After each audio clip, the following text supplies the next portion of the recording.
Alcohols are commercially very useful compounds. The simplest alcohol, methanol, has many commercial uses as an industrial feedstock, and it's also known as a wood alcohol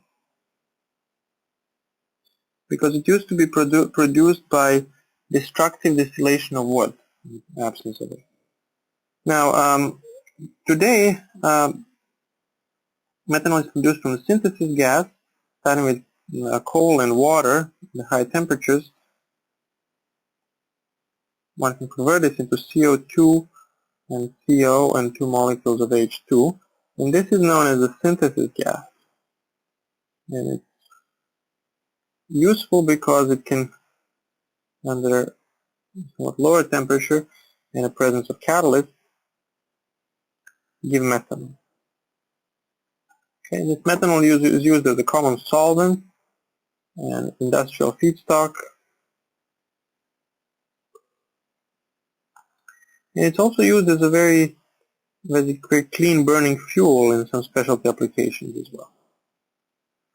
Ethanol, which is also used as fuel, you can see that on gas pumps very often, and it's very common as fuel in Brazil, which produces a lot of it from sugarcane.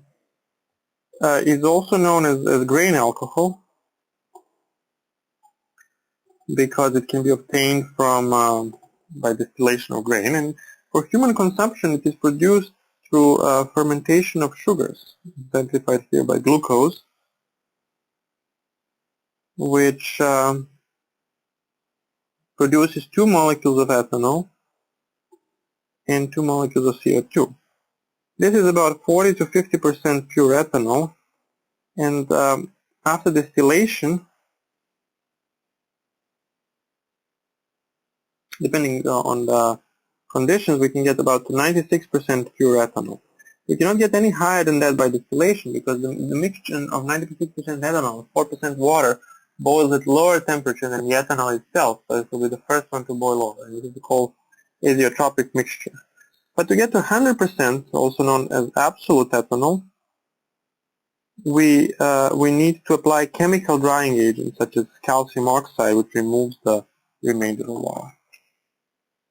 Ethanol is also a superb solvent and is used in many applications, but its production has to be and consumption has to be strictly controlled, and that's why industrial ethanol is often distinguished from the ethanol used for human consumption through the process of denaturation, where certain toxic chemicals such as methanol or pyridine and often foul-smelling chemicals are added to ethanol to discourage its use in human consumption.